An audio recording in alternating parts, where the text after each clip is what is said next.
Hello friends, good evening. So again we are back with the UPSC mains answer writing. So earlier we were having the discussion for more than 4 sessions as such if I remember, where we had a detailed input relating to how to go for the answer writing. And again today, tomorrow, again upcoming week, 2 days we will be completing the answer writing session. So again, I think I remember the words what I said to you initially. Until you do the element of practice, it is not possible. I tell each and every one of you, you all may believe in that, sir. We are doing hard work, we will win. Absolutely, hard work is required. Along with that, it needs a smart work. And the smart work, what I want to mention here is nothing as such more than the answer writing. So every one of you, please remember, you have to go for answer writing, failing which it is very tough from our side to as such have the element of answer to be written in a very excellent form in case of the real examination of UPSC mains. So do practice the answer writing. And before commencement of the class, do remember there is a session, there is a new batch as such, the foundation batch for UPSC civil service exam, and 100% syllabus will get covered. And we have the batch which is getting commenced on July 13 as such. So do call the academy for any of the clarification. They will help you in terms of having the admission process getting smoothly completed. Right? With this input, let's begin to the area on preparation. So the question which I just want to share with you is regarding the aspect of UPSC question, that is, which steps are required for constitutionalization of a commission? That is the first part. Number two, do you think imparting constitutionality to the National Commission for Women would ensure greater gender justice and empowerment in India? Give reason. See, this question, even recently it had some amount of application in case of our judiciary. In judiciary, recently they went and applied, we need a national commission for men. Like women, how we having as a question, there was a case with respect to National Commission on Men. At last, what happened? The Supreme Court of India declared that, come on, all these things cannot be as such introduced. Already we have sufficient law in the present status. Therefore, we are not willing to entertain the National Commission on Men. That got declined. So, men on that issue, if you have a doubt, see the past 3 to 4 days of current affair, you will come to a conclusion that the so-called topic relating to the aspect of men as such got declined by judiciary. That is one aspect. Now, second aspect is constitutionalization. That means what? We just wanted to make a particular body. For that, we will be having an article mentioned in the Constitution of India, so that it will be having the status of a constitutional body. Generally speaking, if you go by these perspectives, one second.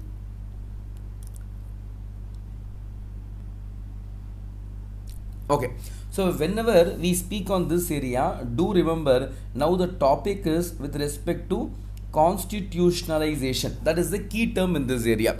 Question can be divided into two perspectives. One aspect is what steps are required for constitutionalization. Before that, we have to understand generally a body will be getting established in the name of, let's say, the body can be a statutory body,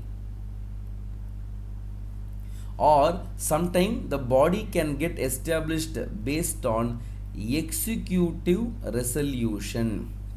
For example, like planning commission, Niti Aayog, all those things. Or statutory body by way of act of parliament, like Reserve Bank of India or our State Bank of India, Life Insurance Corporation, Institute of Chartered Accountant of India. All these things are statutory body. On the other hand, we have one more content called as the so-called constitutional body, and this term constitutional body as such denotes to the existing bodies. In that, we will take the most relevant body for us, which is called as Union Public Service Commission. So this is what a constitutional body is. Now you know when something is getting established based on the decisions as such taken by the parliament, that will be called as statutory body, right? They will bring a law and they will discuss in the Parliament of India. At last they will create a body and that will have a separate act. It will never find a mentioning in the constitution. On the other hand, when they try to bring a body based on the resolution of as such, let's say the resolution of the executives, then that body will be labeled as an executive body. So executive body is something which is based on the resolution what has been passed by executives, council of ministers, the prime minister, all those people. When they decide to bring a body, it will become executive body.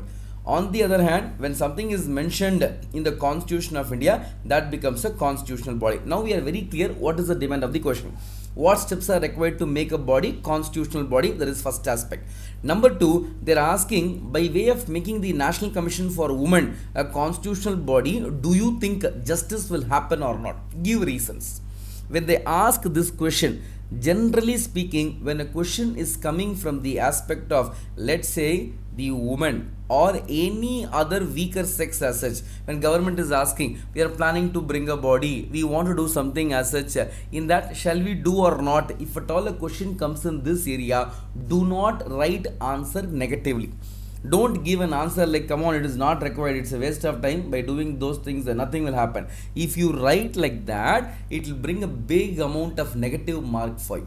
Always remember friends, we are not supposed to discourage the step of the government in terms of bringing some justice to weaker section. But how I will justify the answer is, we need to write in a perspective wherein which in terms of bringing the National Commission for Women, these are the apprehensions we are having.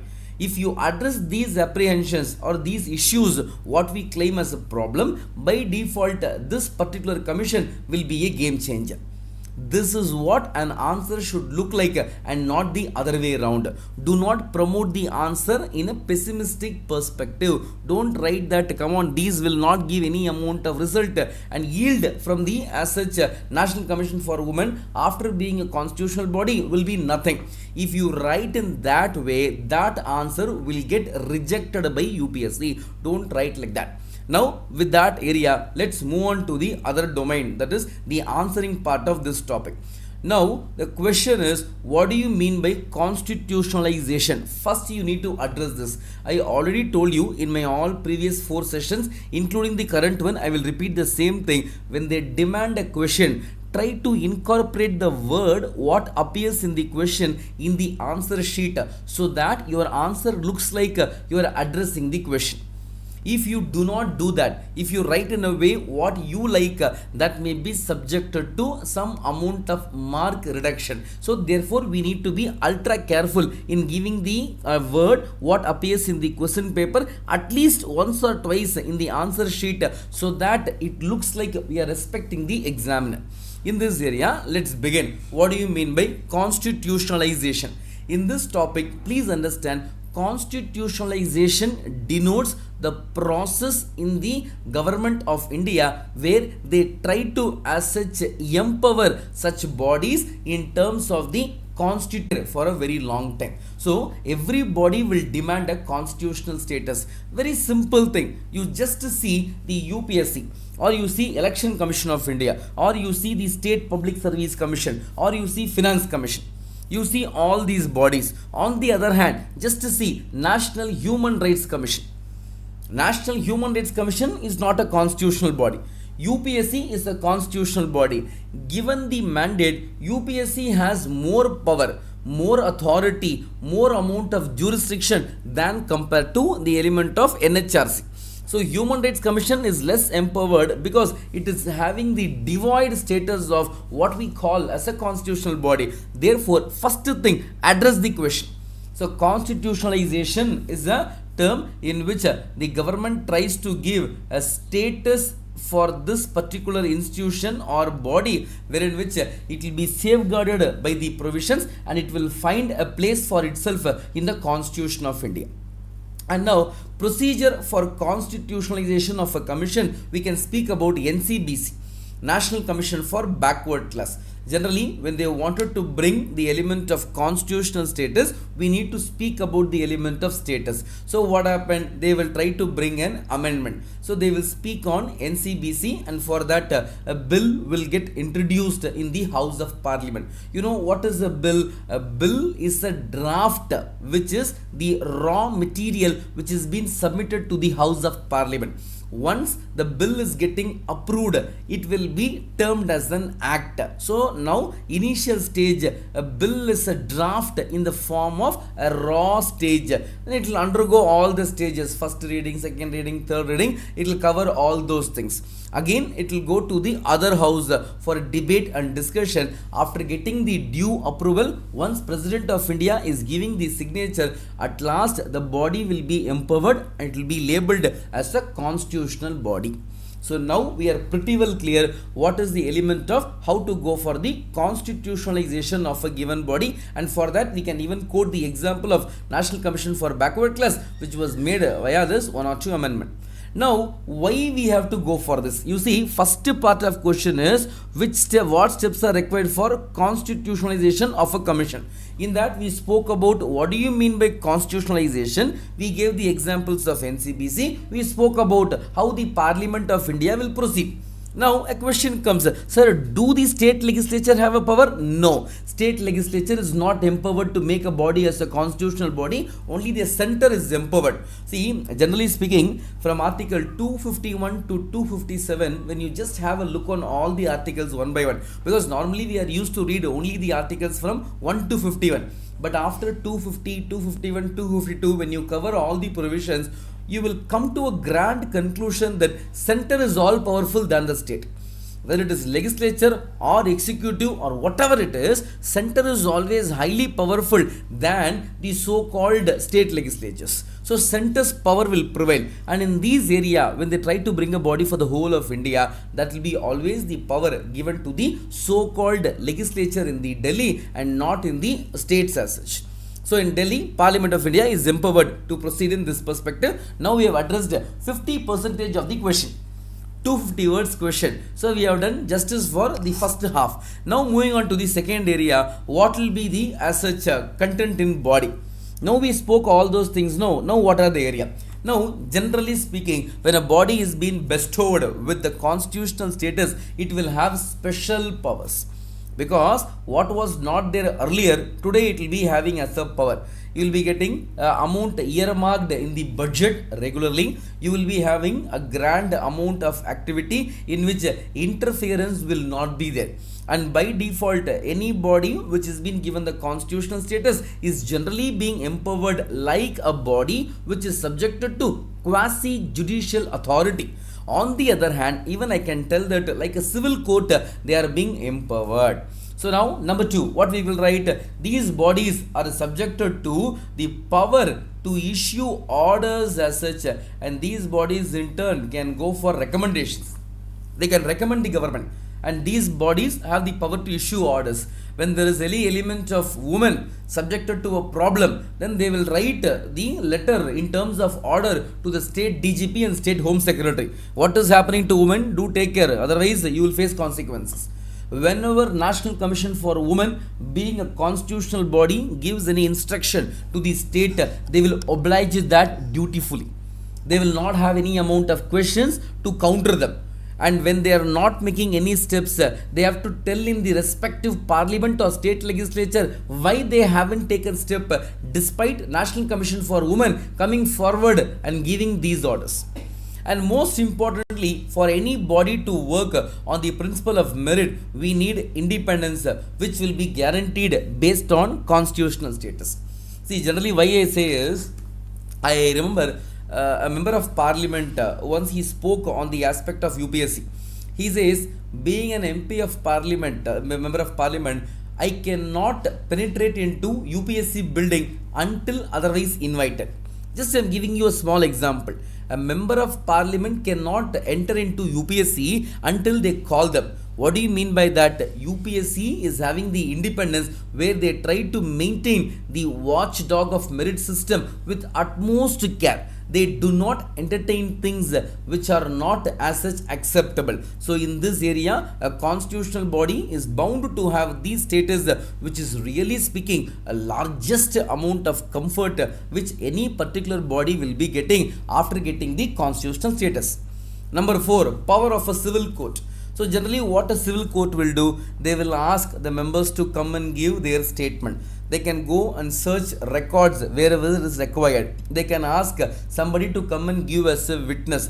Generally, what and all a civil court will do in due process of activity, everything they can do. They can summon an individual, they can question an individual, they can go for additional record wherever is required, anything they can do, generally speaking, what a civil court will do. So what is the meaning here? The question relating to the aspect of this particular body is highly empowered to deal the issue in a very correct perspective. So they are highly professional, highly trained people to deal like a civil court. So in that area, fear will be there among those members who are doing against the so-called authority as such given. When women are being subjected to some amount of maltreatment, when they are being subjected to an animal way of behavior, at that time when there is a constitutional body, when women makes a complaint, that will have a great amount of accountability on the wrongdoer. And number 5, reports are being taken due care in the parliament, because then and there the National Commission for Women will submit the report. And whenever they give a report on the status of women, for example, women are missing to a large extent in case of India, women do not find a safety in India, after 6 p.m. women are being denied the so-called right to movement. When these are being said no, it creates a big amount of question mark into the minds of people. What is happening, man? How we are able to as such accept these things? That will be the first question which is getting raised. We do not have any other answer here, and for this the big remedy is we need to have a constitutional body which will come and give the report. By default, in this area we need to have an understanding. In this particular National Commission for Women which is going to come, we are having a big problem wherein which all appointments are being made by executive, which is a big negative aspect of this area. Everything is being done by executive. When appointments are being made by executive, then there is a great chance that they can appoint people whomever they like. They will not appoint people based on the principle of meritocracy. They will appoint people whom they like, whom they love a lot. And there is a big possibility that people who are having a pervert mindset, people who are possessed with anti-women development mindset will not do the role proper.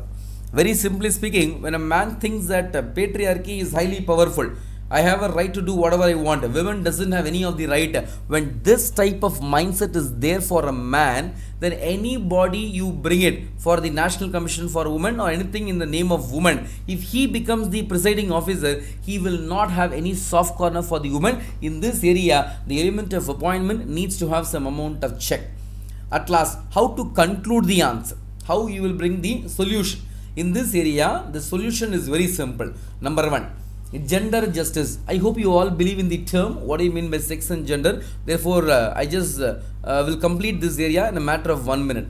See, gender is considered to be the sociological difference between male and female. Society, how it will differ male and female will be called as gender. On the other hand, biologically, how you are being differed is called as sex. So here, first thing is societal difference between male and female will get addressed to a largest extent. Male-female difference, which is a big problem, will get properly addressed. You will not have any amount of issue. See, what we are trying for so many thousands of years, historical blunder got committed. Women were not being treated properly. Now, by way of bringing a commission for women, that too with a constitutional status, we can tell with a proud impact that gender justice will be done 100% for sure. There is no doubt in that. And number 2, we always speak on a term which is called as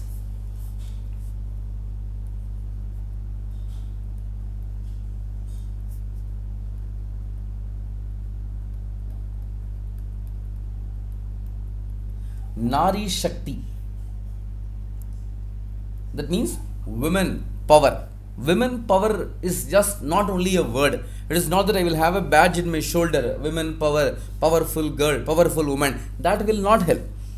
The question is how to make them really powerful, and for that the only solution will be to bring the National Commission for Women as a constitutional body at the earliest. because that will convey the message in a louder perspective that government is highly committed to save the woman to a large extent. Otherwise speaking, this is not possible. Therefore, a strong commitment to save the woman is again getting remanifested with the advent of a great body called as NCBW. Next one, without this status, NCW will be a toothless tiger. This is a big problem what we are having. Often we speak for this. Many a time they will tell that many institutions in government of India are toothless tiger. Even Supreme Court of India once gave an opinion that the CBI looks like a caged parrot. Inside the cage, when parrot is there, it can't fly the way what they want. Likewise, the National Commission for Women will be a powerful institution one and only if it has been subjected to constitutional status, good amount of funding, good amount of power, good amount of decision making choice, and their activities getting accountable in the House of Parliament. When they do all these things, at last you will find a great amount of justice happening to women, and that in turn will promote the gender equality or gender justice, or even the simple term Article 14 of the Constitution, which speaks about the question on equality, will get fulfilled.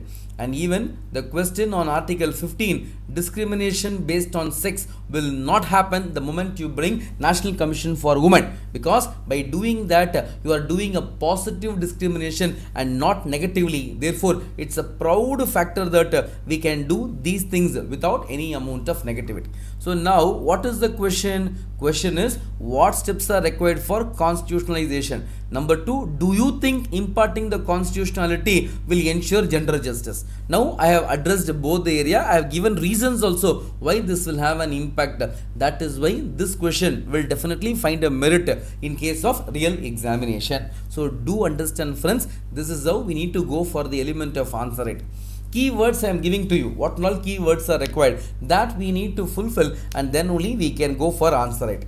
Now, one more thing, please understand, generally UPSC will be filled with surprises. We can't expect exactly which question will come, which will not come. In that area, the cumulative combined knowledge what every one of you are having, that will be the input for the mains exam. The real mains examination test is nothing more than these area, and in that you will definitely have a greatest amount of score coming to you.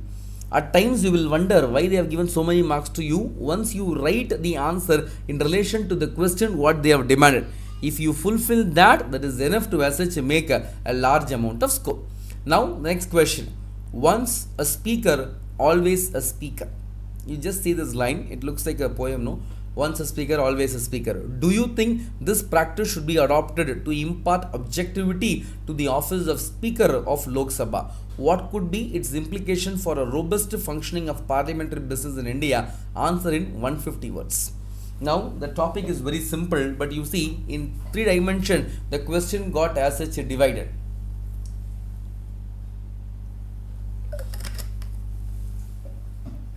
Right. Once a speaker, always a speaker. Okay, so what they want to say, if a man is being appointed as a speaker, he should be always given the element of power to contest only for the post of speaker, nothing more than that. Do you think this practice should be adopted to as such bring objectivity? What is objectivity? Come on, he will be a speaker only. He will not bow down for any person as such. Therefore, he is a man subjected to be the speaker without having any fear of being biased. And number 3, what could be the implications for the robust functioning of parliamentary business? So, parliamentary business is not as such working properly. That is what they think. Therefore, by doing this, do you think it will be helping for the vibrant functioning? In 3 ways, the question is getting divided. In this area, please remember, friends, the question is based on speaker. If you go and search Lakshmikant book in this area, you will not get a straight answer. But the input given there will help us to as such make an answer. That's it. I told you, no, the knowledge what you possess is going to help you to score in that area. The knowledge is very clear. So, speaker is considered to be the presiding officer. Normally speaking, he will be given the status like a cabinet minister, highly a powerful person, and his decision will stand final. and there is a convention also. So after getting elected for the post of speaker, he will resign from the political party which has supported him. It is only a convention. In many areas they don't even do that. On the other hand, there is an expectation that speaker will behave with utmost amount of sincerity. He will behave like a judge without judging whether they belong to ruling party or opposition party. That is the biggest hope what we are having with respect to the office of speaker. Now the question is, shall we bring one person as a permanent speaker? That constituency means anybody winner will be always a speaker, and the man who comes will be repeatedly posted only for the post of speaker. By doing this, whether we can improve the status or not, that is the question. So question looks very simple and straightforward. Let's see how to go for the answer. Now in this area we will go for the topic on special powers of speaker, because they are talking about speaker, so we need to write about the speaker. What and all we will write in this area. For example, we can write speaker is considered to be the presiding officer of the house.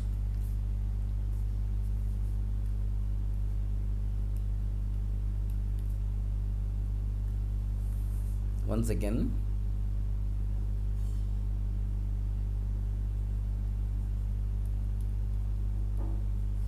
speaker is presiding officer of the house. Number 2, very important power, he will maintain the decorum of the house perfectly. Number 3, he will ensure that the business of the house, business means the daily activity of the house, is happening properly. Number 4, he will ensure that the house is taking place as per the rules.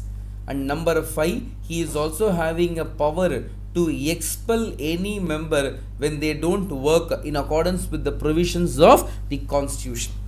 Just I am giving you 4 or 5 points. 10 mark question, no, there is no need to write elaborately in this area. We can write these special powers initial. So speaker, being the presiding officer of the house, is empowered with so many duties and responsibility. He maintains the decorum of the house. He takes care of the business of the house. He also ensures that the house happens as per the rules of the respective Lok Sabha or state legislative assembly. He is also having a right to expel a member when he doesn't work as per the provisions of the house. That's it, no? These points convey the message that compared to all the members of parliament, the power which has been given to the speaker is something very large only. There is no doubt in that. Speaker is always having the largest power. Therefore, he can enjoy things to a large extent when compared to other. Number 2, once a speaker, always a speaker is considered to be a concept from UK. See, UK is based on, I think you all are aware, they do not have a rigid constitution as such. They go by unwritten constitution. So in that they have rules, and rules will be based on everyday convenience. They keep on changing the rules as such according to their whims and fancy. That means their choice. In this area, once a speaker, always a speaker is considered to be a UK concept. In this UK concept, we get a message that the speaker, the presiding officer, whom we call, is again subjected to a large amount of impact, wherein which we are able to understand that this particular person who is considered to be a speaker will remain the speaker alone, and that constituency will also get the element of reservation, and here the change will not generally happen. Special provisions for speaker. Why the element of provisions are being as such made, and what are the uniqueness of the speaker? Number 1, security of tenure, that is there. Just like that, you cannot remove the speaker. He is been always given a large amount of security. That means removal from the post of speaker is not that easy. You need to undergo some provisions. Even to remove a minister, quite easy. You ask him to get resigned, he will submit resignation, with that new minister will come. But for speaker, you need to undergo the parliamentary procedure to remove him, which itself says that speaker removal is not that so easy task. And then his salary is being charged for the towards the consolidated fund of India. You all know, made from charged. See, charged means as such you cannot reduce it. You cannot as such decrease it. Made from means you can decrease, you can debate, you can do everything, but certain expenditure which are charged, in that you can speak in the parliament, but you don't have a power to reduce it. That means nobody can threaten the speaker by telling that, come on, if you do not behave the way what we are saying, we will reduce your salary. So financially he is being given the element of stability, which itself says he is subjected to great amount of power. And number 3, casting vote. This is a very special provision as such given to the speaker. So speaker is being entrusted with casting vote. That means he will never ever vote in the first instance.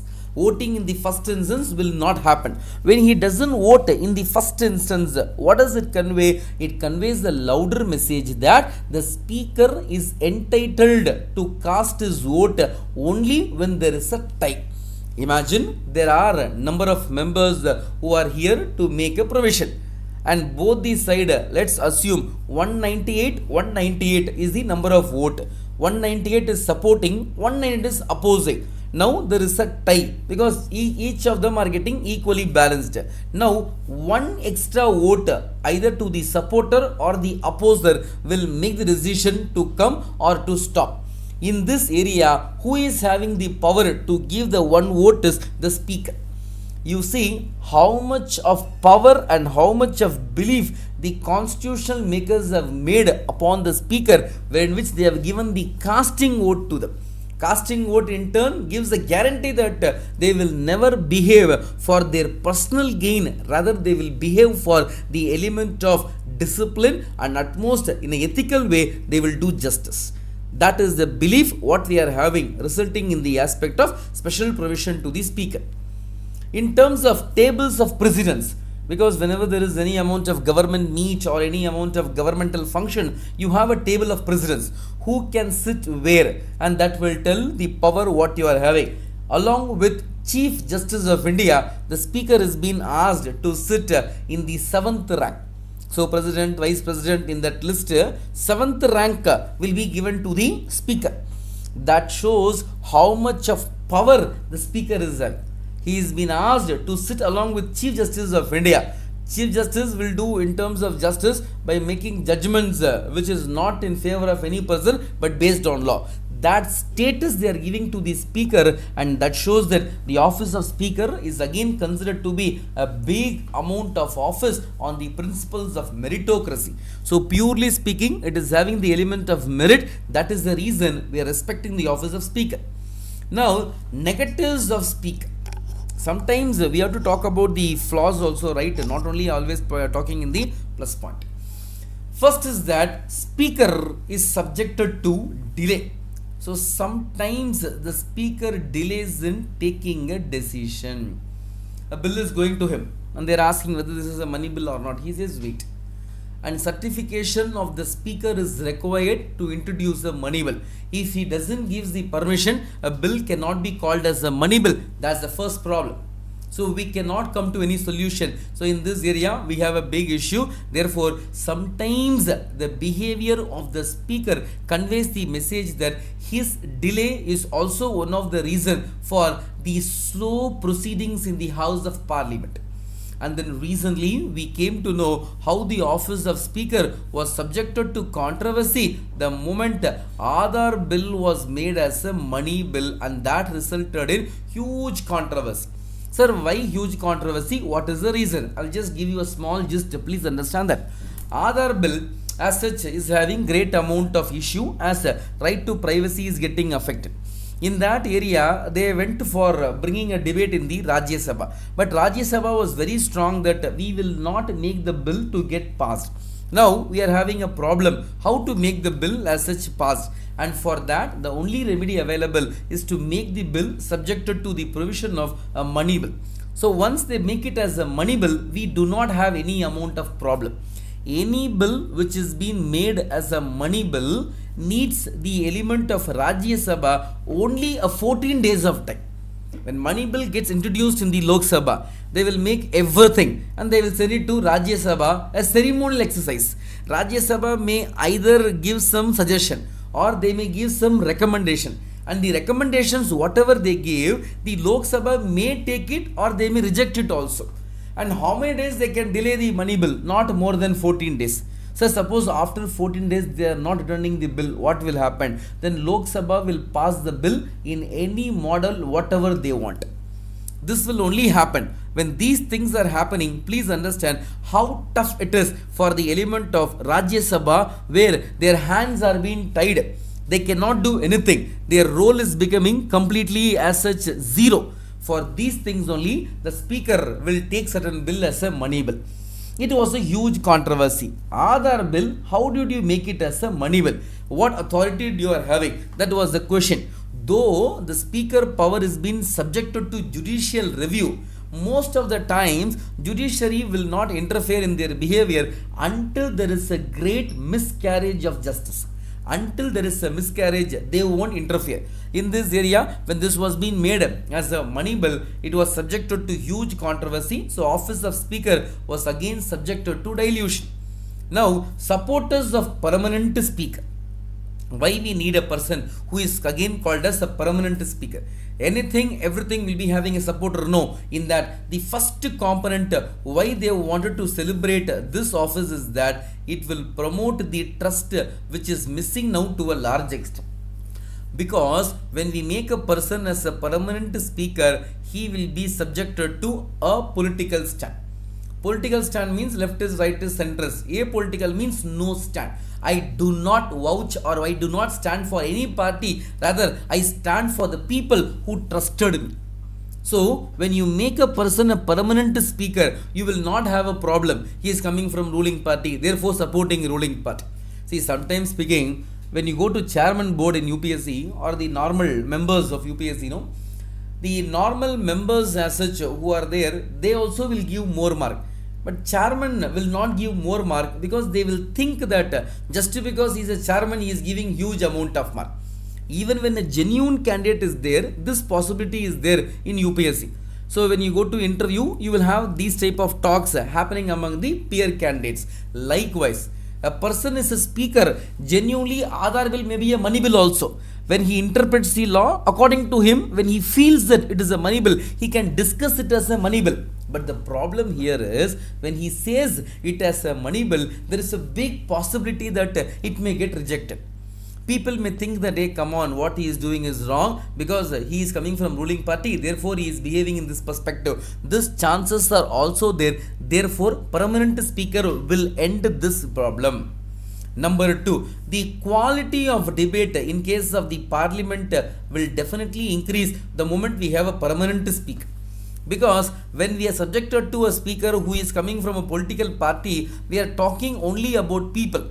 Generally speaking, the people who come from big thoughts will discuss ideas. They will not discuss people. But now in the Parliament of India, they are discussing on the individual. Like they are talking about the speaker and other persons. By doing these things, it brings a great amount of problem. Therefore, this needs to be curtailed. At the end, we have another issue which is called as parliamentary democracy. You see, from the beginning till the end, I am then and there using the terms what we as such go in terms of what is called as the term on constitution, parliament, democracy, trust, apolitical, all the terms whatever I am using conveys the message that I do not write the answer in a way how I speak informally with my friend. Informal statement with my friend will differ. Formal statement in terms of answer will differ. Try to be in that area. So always speaking, this will ensure that supporters of permanent speaker, when these issues are there, then they think that when we bring a permanent speaker, it will do more good than any amount of negative things. Now how to conclude the answer? Conclusion very important, no? I told you time and again, we have to be always cautious in conclusion. That will give the impact. Many a time when we come from a movie, what we say, entire movie was good, but climax part was not good. If he would have made some other climax, even for Bahubali they said, climax if it would have been something else, then movie will be excellent, even eligible for Oscar. So climax matters in terms of answer writing also. Conclusion part, don't write. Hence, speaker office should be based on neutrality. Speaker office should be based on a political perspective. Therefore, speaker should not come from a party. He should be a permanent speaker. This looks very mundane answer. Therefore, write answer which is brief. Don't write in 1 or 2 lines. It is not healthy. So, speaker must function neutrally. That is a key term which we need to establish in terms of our answer writing. So, in the element of answer, please understand we have to go by the principle of giving the answer in this area. So, we have to go by neutrality or neutrally. So, what is neutrality here? We have to ensure that the speaker is being subjected to a great principle of trust. Who is neutral? A man who doesn't have a stand is neutral. If you support something, oppose something, then you do not belong to neutrality. For example, a girl is committing suicide in terms of NEET exam failure. Now, when they are asking a question, what is your stand? When you say, no, I stand with the girl who is committing suicide, then you are not neutral. You are not neutral. Or when you say, no, I stand with the government, I think that committing of suicide is a personal problem, I will not speak on that, then also you are not neutral. A man who is considered to be neutral will not take a stand, rather he will speak in two perspectives where merit is there. Likewise, the speaker must function based on neutrality. And then most importantly, the selection, like how they are doing for the aspect of our civil service, the selection should be based on the principle of what we call as a meritorious ground alone and nothing as such. SC, ST, OBC, all those things not required.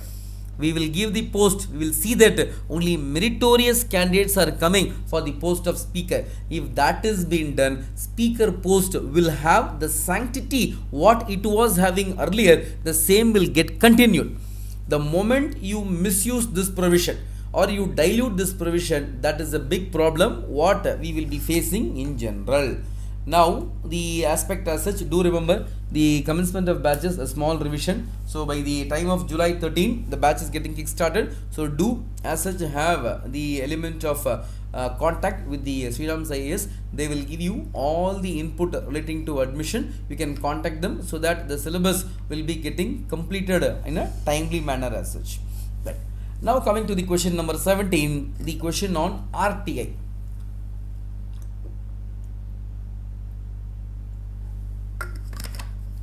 Right to information.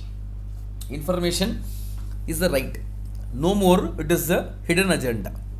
Even I remember a police station was video recorded, and for that some arrest happened. How can you record what is happening inside the police station? When the matter went to court, court said police station is not coming under Official Secret Act, and when a person feels here recording is required, he is having a right to record it. Nobody can stop it. That was the input. Therefore, in this perspective, we are coming to a grand conclusion that what is the aspect of Right to Information Act. In this area, recent amendment to RTA will have profound impact on the autonomy and independence of the Information Commission. Discuss. Answer in 150 words. They are asking about 150 words. So, 150 word means quite simple. It is a 10-marker question. And they are saying some amendment took place. Now, what is the problem? So, we are having a doubt. Should we write about each and everything? Should we come and tell about each and everything? Or we have to speak so elaborately on all the point? No, that is not an area. We need to be precise in giving the answer. We need not write the entire bare act of what RTA Act is talking as per the RTA Act 2005. So, October 12, 2005 happens to be the time when RTA came into force. And RTA is being subjected to large amount of a transparent system in the government of India. The transparency was missing earlier, and today RTA is being seen as a game changer. If you ask anybody, they will tell that really speaking, RTA has made a tremendous amount of the impact in society in promoting transparency. Earlier and all, getting something from the government was a Himalayan task. Now what they are asking in RTI in a very simple format, 10 rupees demand draft or check or something as such, without check, DD or postal order or money order as such. When they have that, now they are asking 1, 2, 3, 4, 5, they will ask 10 questions. At last they will write, if we find the answers given by you are not satisfactory, tell us which is the appellant authority to whom we can file the appeal. That line is getting added in every RTA application. That means what? They are ready. If you don't give the answer, be prepared. I will continue the battle against you. This is what they tell. and this much of information is there. Now what is the area? RTI was a very powerful institution. Every state used to have the RTI Act getting implemented. They used to have someone who is called as Public Information Officer, PIO. He in turn will give all the data for the public when they ask it.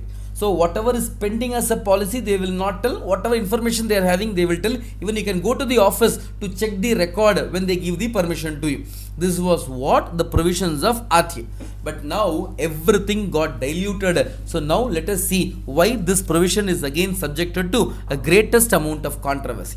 Something has happened. There's no doubt in that. What has happened is now being tested to a large extent. Therefore, we will know how this RTA Act, the change what they made, is going to have a profound impact. Sir, what is profound? Something which is very in-depth, no, that will be called as profound. UPSC answer writing should be profound. That means in-depth, not in a just a very lighter way. So we need to write in a depth perspective, and that is what is the area in this topic. First thing, celebrate the RTI and write about the plus point. That is very important because Government of India is literally speaking having the element of RTI as a big game changer. So we have to celebrate the aspect of RTI, then we have to speak on the plus point. What you will write? Suppose if you don't remember the year and date, don't write a wrong date. October 12, 2005. If you remember the RTA which came into force, well and good. Otherwise, just simply leave that. That will not have any amount of negative impact. So, right to information is a piece of legislation introduced by Government of India, which in turn promotes transparency, openness, and how the system is getting functioned is known to the general public without much effort.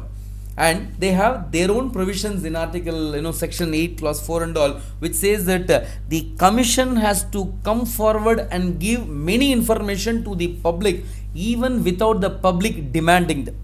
Without the public asking, you are supposed to give the input that says how much of power the commission is having to reveal the data. It is not a commission based on constitution. It was established by way of the provisions in the Parliament of India. Therefore, we have to celebrate the RTI. Now, what you write as a plus point? RTI as such is responsible to bring transparency in the system. Am I right? Transparency got increased.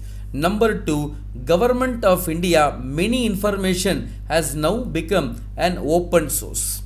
Number 3, Government of India has promoted the RTA Act, wherein which there is no amount of anonymity which was there in the aspect of government. Something anonymous, something very doubtful, how to access, how to have data, nothing will have a big problem. Now everything is being made literally clear and crystal. And number 4, this act says when a man doesn't give a reply, he can be subjected to penalty also.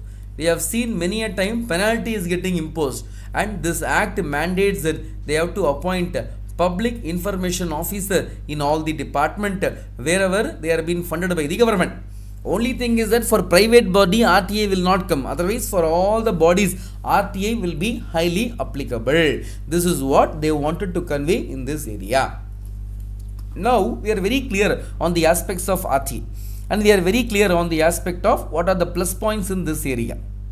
Keeping these things in mind, how to proceed forward, we can tell with clarity that this issue is now being subjected to a large amount of activity, wherein which the behavior of the government in terms of amendment is raising the eyebrow of the common man or the state government where they have a problem. Now, what is the issue? Why we have to go for the controversy? Because initially we addressed the element of RT.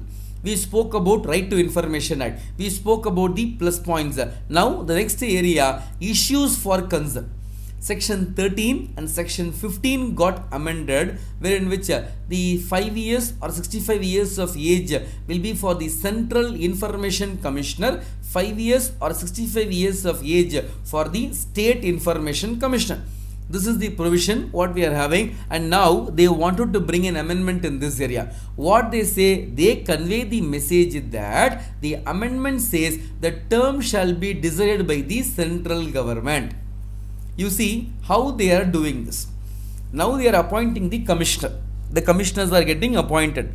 Now the question relating to the aspect of this commissioner, section 13 for the center, 15 for the state, conveys the message that in terms of salary, that is their monetary benefit. You see how they are hitting on the head of the person. So initially what they are discussing, we will take the prime input of salary. Number 2, we will take the prime input of allowances and other terms of service. It is anything as such for the chief information commissioner and for the information commissioners shall be as such a way as prescribed by the central government. So what they are saying here, afterwards we will decide how much of money to be paid, when to pay salary, when not to pay salary, when to decide the terms of service, when to keep him in office, when to remove him from the office. All central government will decide.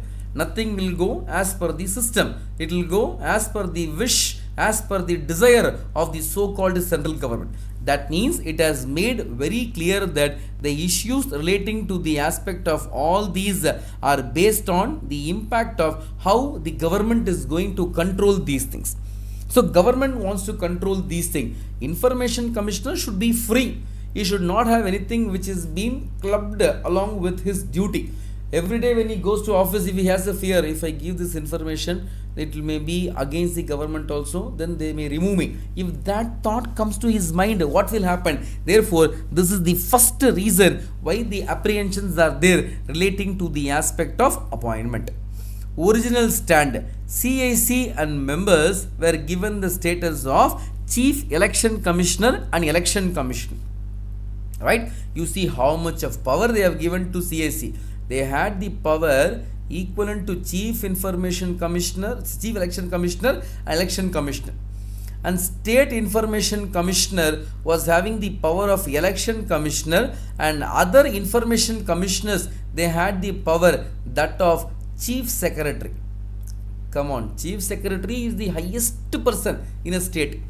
Of all IAS, he will be the boss for the all IAS. After him, the super boss will be Chief Minister.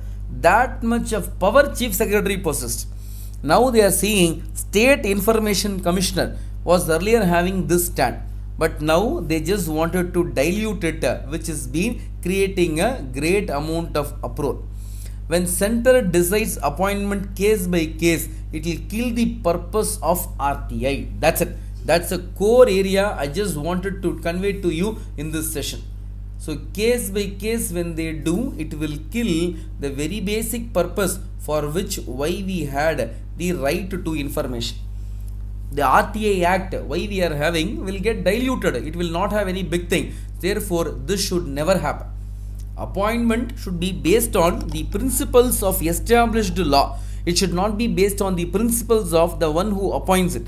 He will make the appointment based on liking and disliking. Sometimes meritorious candidates may get rejected. Meritorious candidates who are really subjected to appointment, if they do not satisfy the conditions of the person who appoints, that committee will reject it. And when people are getting rejected, not because of the demerit, but because of personal liking and disliking, then RTI Act, why it got introduced in 2005, will get completely collapsed. And dear friends, please understand that we have another issue also. Generally speaking, 2005, now 2023. In couple of years, what will happen? The so-called RTI Act will complete 2 decades. After completing 2 decades, what you should do? You should correct the mistake, strengthen the organization. Rather, what they are doing now is diluting the provisions of this RTI Act, which in turn cannot be subjected to acceptance. Then the most important term is federalism. Often government celebrates that, come on, we are the federal government as such. We love to bring the principle of federalism where the power will get divided. But after doing this amendment, the apprehension is that the federalism, what they speak, yes, it is truly there, no doubt in that. But the problem is, it is there only in paper. In paper, in the books, they will speak on the principles of federalism. But in reality, federalism as such will not exist anywhere. That will be the big problem relating to the aspect of RTA Act getting diluted. That is why we have a big apprehension not to as such bring this particular legislation. Now, the Central Information Commissioner and the Information Commissioners will get fully dominated by the central government. When anything information comes to them, they will ask, don't reveal this information. So then what to do? You do something, but this data should not go out. When this data should not go out is the message released by them, then what is the purpose of RTA Act? See, each and every piece of legislation today is subjected to public scrutiny. 15-20 years ago, when any law is getting enacted, nobody will bother on that. They will think that, come on, just another piece of legislation. Nobody will know that we can debate on these things. But today, any policy made by the government is subjected to debate. Any law you bring, subjected to debate. When this much of debate is being as such introduced, then we can tell very clearly that in this area, the question relating to the aspect of this amendment is not pro-people, rather it is pro-government. Now what is the conclusion? So how we have to make the element of appointment? First thing, please understand, appointments need to be made on the principle of fairness. What is fair? That means it should be based on 100% meritocracy. It should not have any amount of if and but. It should not have any amount of discretionary status. Once that is getting guaranteed, then we can tell with conviction that the aspect of fairness is pretty well available in this area. We do not have any amount of doubt on that. Number 2, no discretionary power shall be exercised.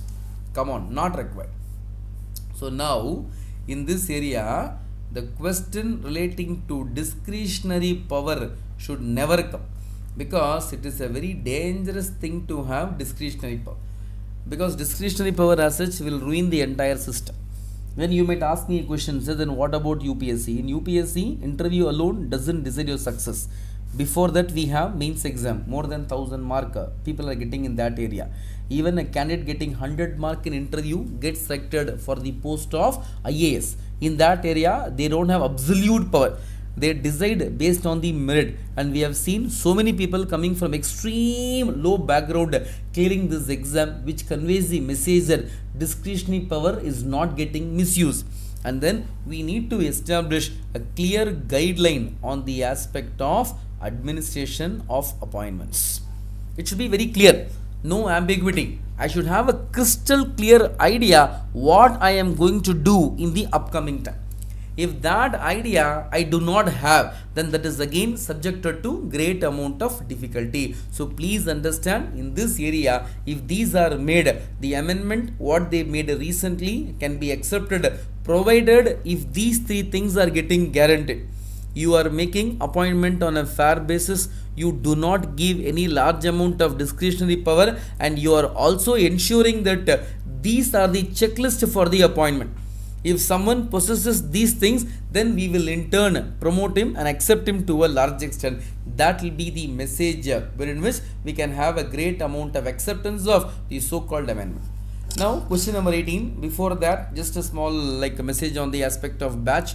So the batch is getting commenced on July 13. So do contact the academy. We have given the phone numbers also. They will in turn help you in terms of getting the admission and as such making you to clear the exam in a very comfortable stage. Thank you. Right. So question number 18, the next one.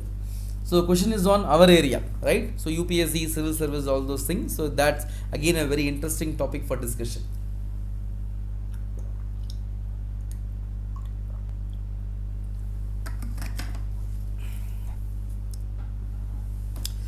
Institutional quality is a crucial driver of economic performance.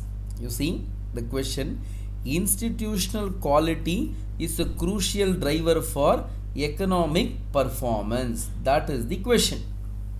In this context, suggest reforms in something called as civil services for strengthening the word which is called as democracy. So democracy needs to be supported. In this area, they are asking what are the things which we are supposed to do.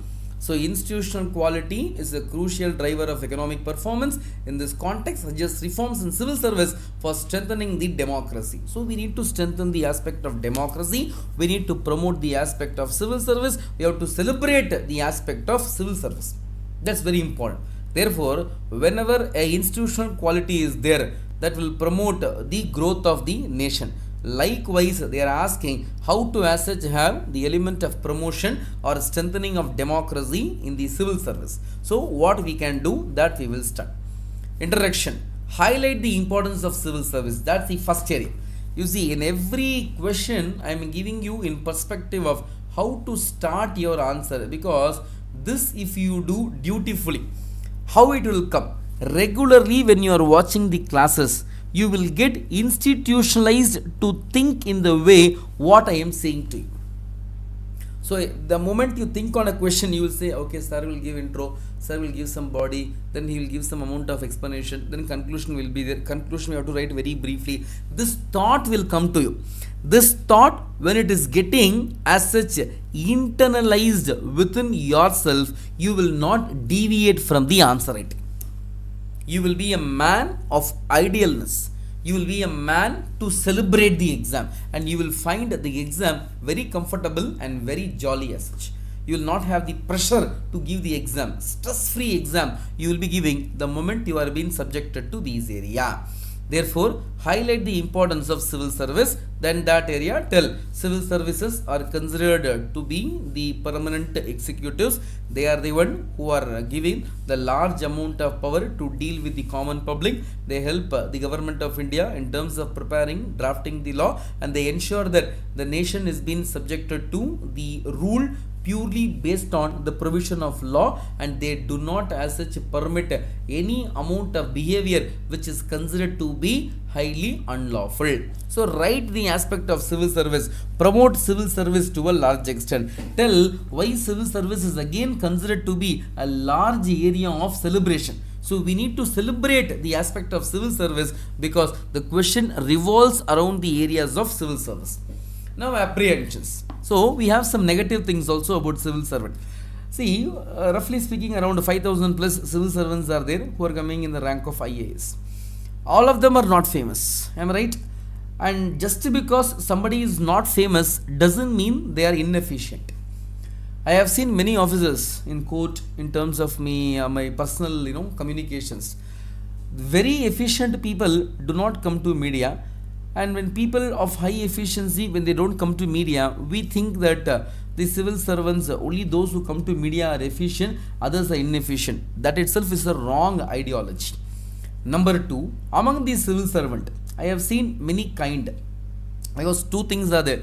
One is the institution. So given the responsibility to teach for the students, after clearing, we see how the aspirants are there. Some really believe in the aspect of how we started our journey and they continue. Some become highly rigid. They do not bend for anything as such. So sometimes speaking, that also acts as an apprehension only. So first point is that civil servants are becoming highly rigid. They are having rigidity. So what is rigidity here? They are being subjected to a great amount of behavior in which they forget something called as humanity. Humanity for them becomes a distant word. They are not able to understand the aspects of humanity, and that is the reason we are able to find sometimes civil servants are subjected to not pro people. They take the training, they take the promise that they will work for the welfare of people, and there are many instances. See why I have to say all those things. You yourself will know when you go to a normal government office how the officials are behaving. They will not permit you to go and meet him. They will keep on asking you to come tomorrow, come day after tomorrow. They will not even lend their ears to listen what you are saying, despite the fact that your tax money is their salary. Your tax money is their salary, but they will never ever even lend their ears to listen to you in many cases. In few cases, exceptions are there. So first problem is institutional reform is required for the civil servants sometimes to behave in a way which is not the way what they are behaving right now. That's first thing which we have to remember. Number two, the question is that the civil servants are being subjected to too much of rules in their functioning. See, sometimes speaking, I even know, see the pathetic state of affairs of a civil servant. They come to the court and they give the information. In that, many basic questions are not known to them. Many basic things. And they themselves say, sir, we are just IAS officers and these people are advocates coming to court regularly. They speak high elaborately. We cannot speak. We don't know all those things. Judge will tell, come on, you are IAS officer, man, you should know all those things, how you can give these exercises. So excuses. So sometimes what happens, the question of rules is again subjected to a problem only. Rules are made for people. People are not there for rules. Please understand that. So civil servants are always making too much of rule-based activity. See, sometime we have to as such bend the rule if it is doing justice. For example, during the national anthem, we are not supposed to move. Imagine a baby is drowning near a swimming pool when there is a national anthem. For 52 seconds, when you stand in standardities position, attention position, and you are just singing the national anthem, after that, when you are going to save the baby will be no more alive. They will become dead. The same logic applies here. Sometimes we need to make the situation realistic and do justice, which is completely missing in many areas as such. Number three, the big problem is that political interferences are generally large in number for the civil servant. So political interferences are again subjected to huge amount of impact. They ask the civil servants to do a favor which is highly wrong as per law. So as per the provisions of law, they are not supposed to do, but they are being compelled to do these things. That is why sometimes these people find the difficulty in terms of going for any justice. And then they are being punished for any decision resulting in trouble. So when there is a big amount of success, government will take the merit.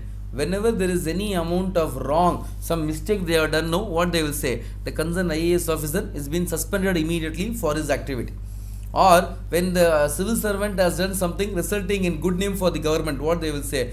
The government feels extremely proud for taking right decision at the right time and getting those implemented by the government officials. They will not even name the person. When something wrong happens, no, they will bring his entire family into limelight to tell the message that civil servant is absolutely wrong.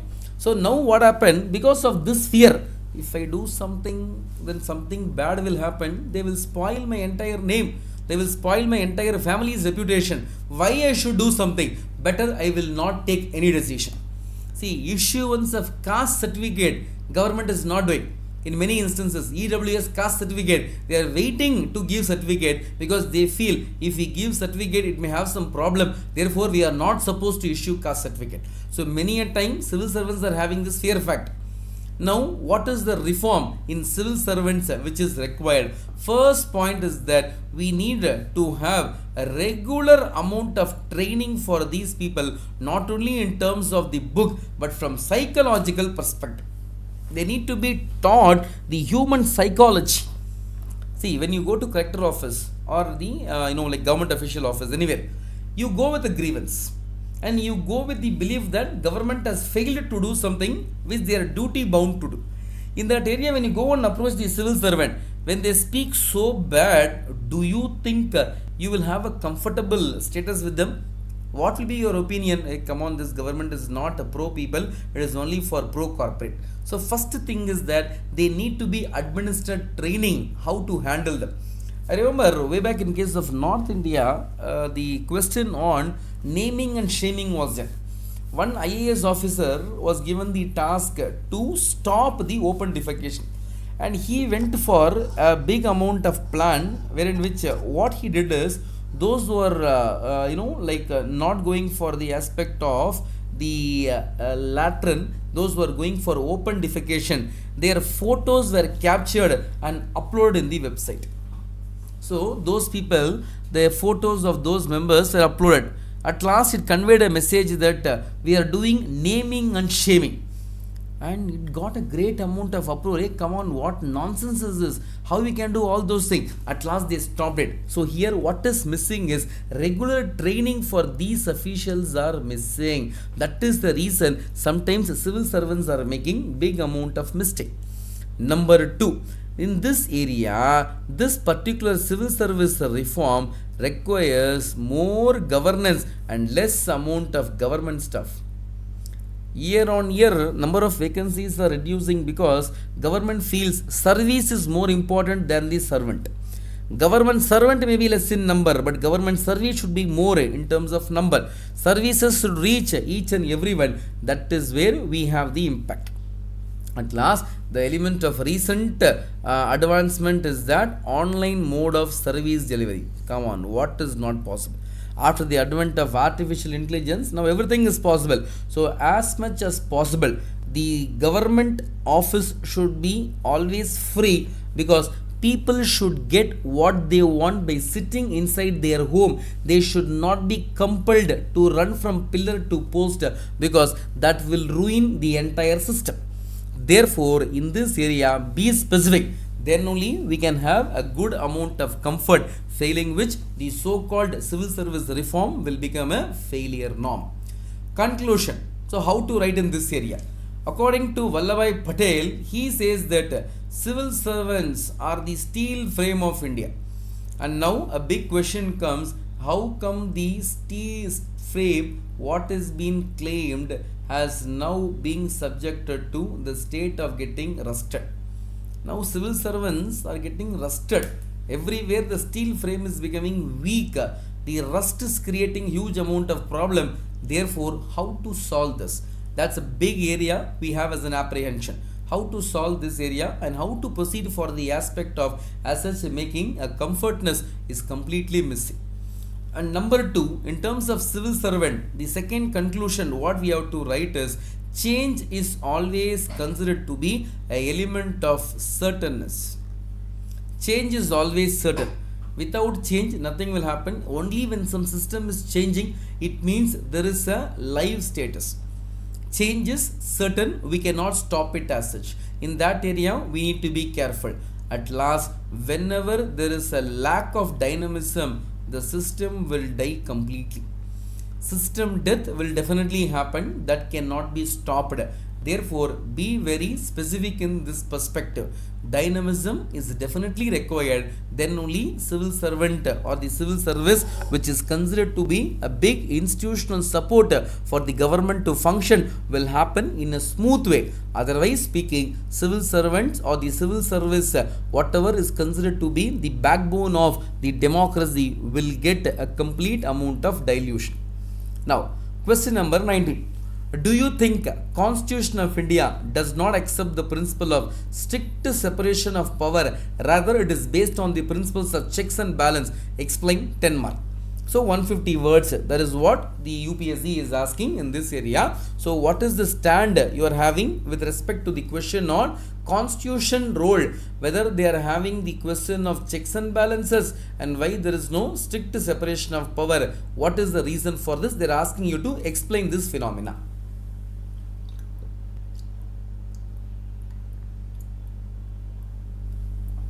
So in this area, see, the question is very clear. What they are demanding, they are asking you a question, why there is a great amount of checks and balance available. Separation of power, why it is not there? So first thing, how to go for the answer? What is the demand of the question? Please be very specific in this area. The question asked here is how to go for the aspect of checks and balance and why strict separation of power is not being mentioned here. That is the question what they are asking. And for this we will be very clear. Let us not make a big amount of ambiguity and all. The question is, why separation of power not given? What is separation of power? You should do that work. I will do this work. You should not come and interfere what I am doing. And I will not come and interfere in what you are doing. That is called as strict separation of power. Actually speaking, in democracy it is not possible. I'll explain you with examples, then you will become very clear. But as of now I am saying, strict separation of power is not at all possible. But what is possible is called as checks and balance. What do you mean by checks and balance? It indicates a louder message that checks and balance are always subjected to an opinion that one man's work will be supervised by another man. Whether it is President of India or the last employee in Government of India, everyone's work is subjected to accountability. Nobody can claim that I will do what I like. Nobody can come and question me. That will not be the answer. Therefore, how to address this question? How to go for this area? First thing, we need to speak on the perspective which is called as the issue on the area of this topic which is called as separation of power. So, the question on constitution and the value system, we need to address it. So, what we will write? Constitution of India is the basic law of the land. It specifies the way how the administration of the democracy should be carried out, and this constitutionalism is a principle what we follow, where we strongly believe in the institution of constitution to a large extent. Right? That is what is the intro for this topic, because we need to address and speak on the constitution to a large extent, failing which our answer will become incomplete. Number 2, we are supposed to speak on the area which is called as value system. So what is value? The belief of constitution what we are having, the trust of the constitution, the principles of meritocracy in the constitution, that we need to discuss. And then we will speak about the 3 organs of the government, namely we will discuss about the executive. Then we will speak about legislature. Then we will speak about judiciary. Right? These are the 3 organs which we need to speak. Separation is between these 3 organs, and that cannot be as such left without getting mentioned. So when you write an answer, dear student, please understand, we have to write about these things: executive, legislature, judiciary. Each of them are being given their own mandate to work. But the logic here is that the work is, these bodies are subjected to a principle which is called as checks and balance. And for that we have to explain that. If you just leave it like it is based on checks and balance, you will not get the mark.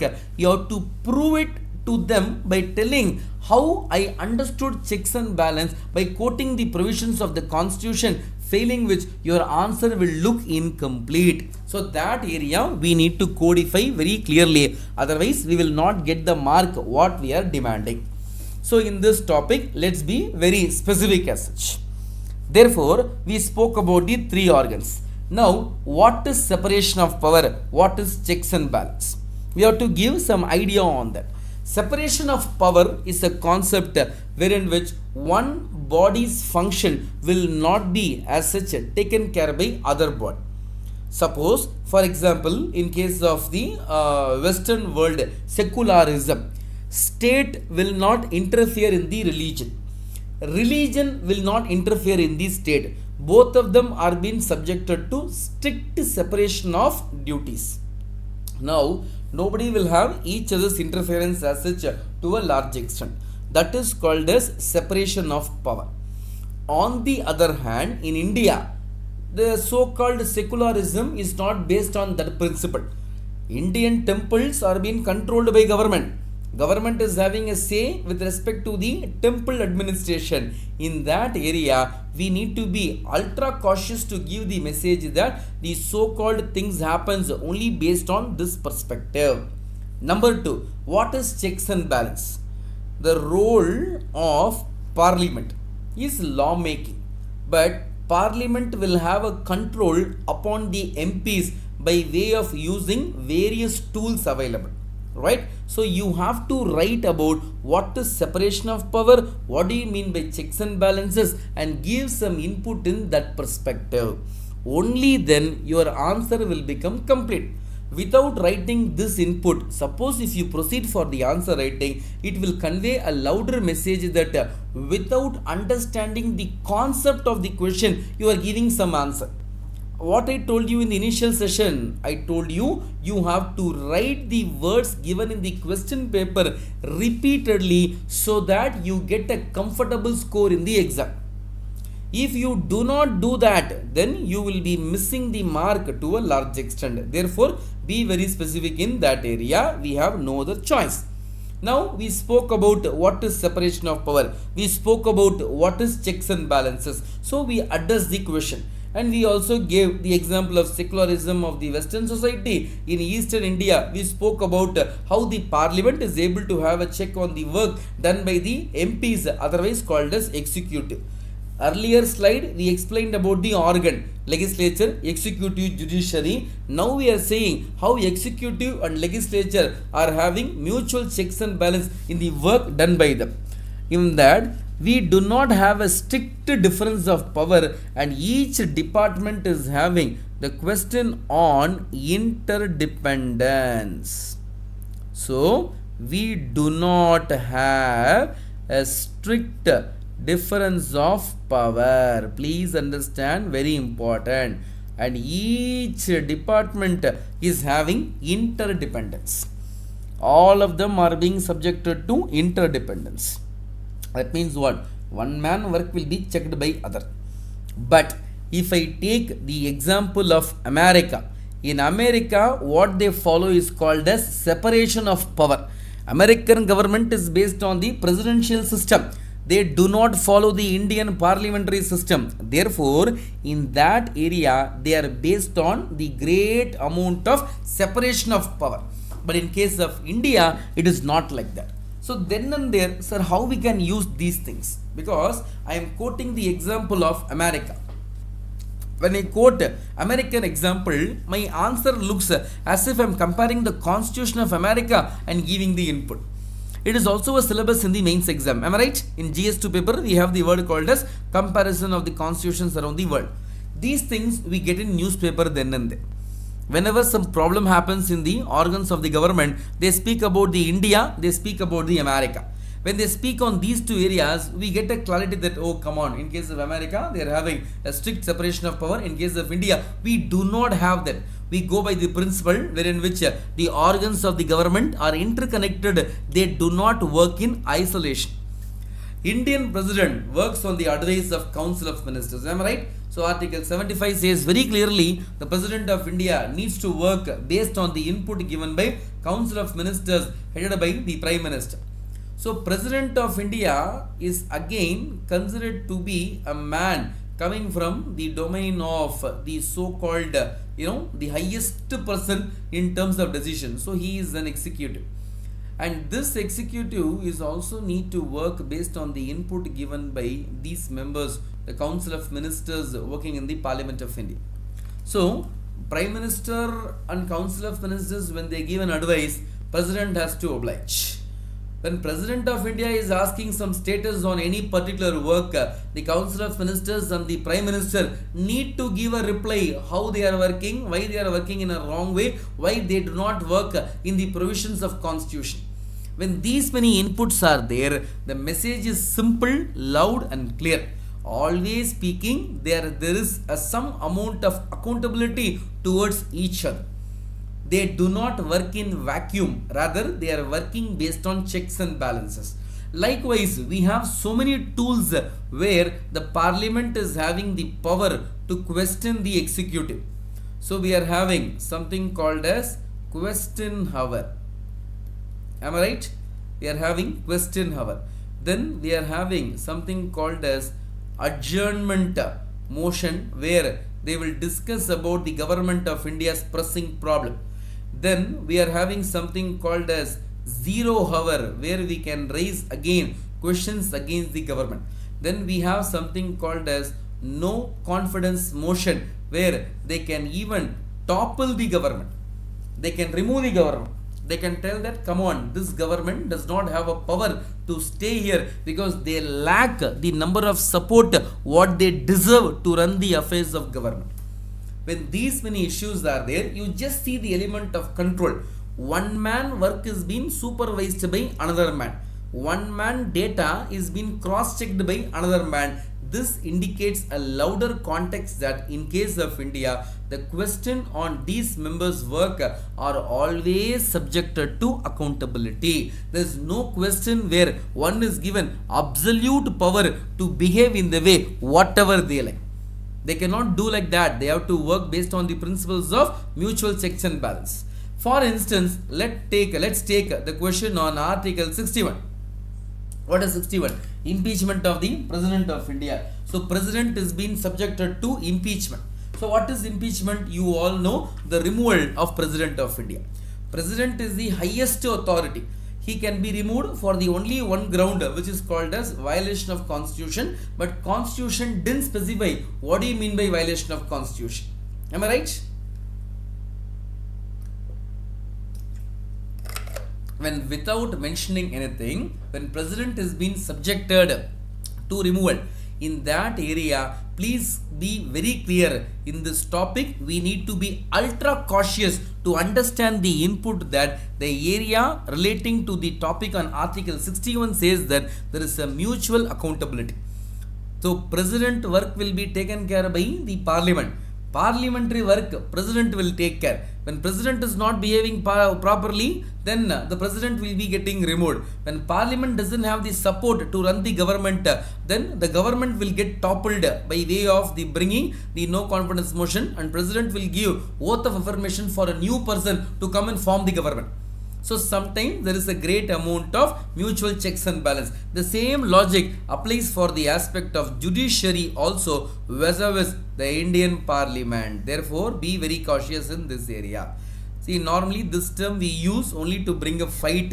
So judiciary is having a fight with the Parliament here. Judiciary will make the provisions. Judicial appointments are being done by the government. On the other hand, what government is doing, judiciary will recheck it. So one man work is being again checked by other. Therefore, Indian model is based on the content of mutual checks and balance. In that conclusive remark, we can write strict separation is not possible. In case of India, the strict separation of power is definitely not possible. At the end, we can write strict separation will lead to absolute power being bestowed on some member. Therefore, it cannot be permitted. Rather, to have some amount of smooth functioning of the government, we need to go by some checks and balances, failing which we cannot proceed in terms of any amount of development. So democracy to become vibrant needs these things for sure. Right? So with this, we'll stop for the day. We'll continue the